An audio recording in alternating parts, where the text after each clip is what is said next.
भगवान शिव और हनुमान के बीच हुआ था घनघोर युद्ध। हनुमान और शंकर जी के विकयोद। ये कहानी भी कम लोगों को मालूम है। भगवान शिव और हनुमान जी के बीच एक बार जबरदस्त युद्ध हुआ। ये कहानी तब की है जब भगवान राम ने अश्वमेध यज्ञ किया। यज्ञ का ये घोड़ा जब देवपुर नगर में पहुंचा तो वहां के राजा वीरमणि के बेटे रुक्मांगद ने इस घोड़े को बंदी बना लिया। वीरमणि भगवान शिव के प्रिय भक्त थे। घोड़े की रक्षा कर रहे शत्रुघ्न ने रुक्मांगद से घोड़ा छोड़ने का विनम्र अनुरोध किया, नहीं मानने पर युद्ध छिड़ गया।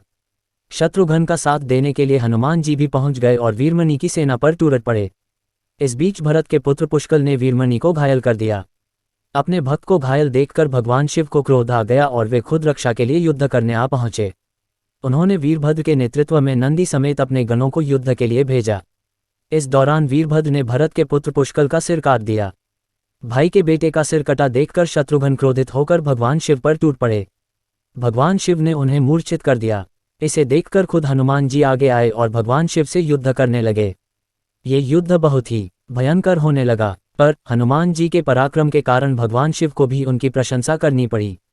भगवान शिव इतने खुश हुए कि उन्होंने हनुमान से वरदान मांगने को कहा। इस पर हनुमान जी ने कहा कि आपके प्रकोप के कारण भरत के पुत्र जहां मारे गए हैं वहीं शत्रुघ्न मूर्छित हैं। मैं उन्हें बचाने के लिए संजीवनी लाना चाहता हूं, तब तक आप उनकी रक्षा करें। भगवान हंस दिए और वचन दे दिए। इस औषधि से जहां भरत के पुत्र पुष्कल जीवित हुए वहीं शत्रुघ्न भी होश में आ गए। लेकिन उसके बाद भगवान शिव और शत्रुघ्न के बीच फिर युद्ध हुआ।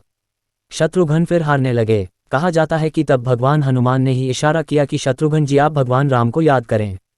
इस पर उन्होंने ऐसा ही किया, जिसके बाद भगवान राम खुद युद्धभूमि में प्रकट हो गए। उनके आने पर भगवान शिव उनके शरण में चले गए और घोड़ा लौटा दिया गया। इसके बाद एक महाविनाश होने से बच गया।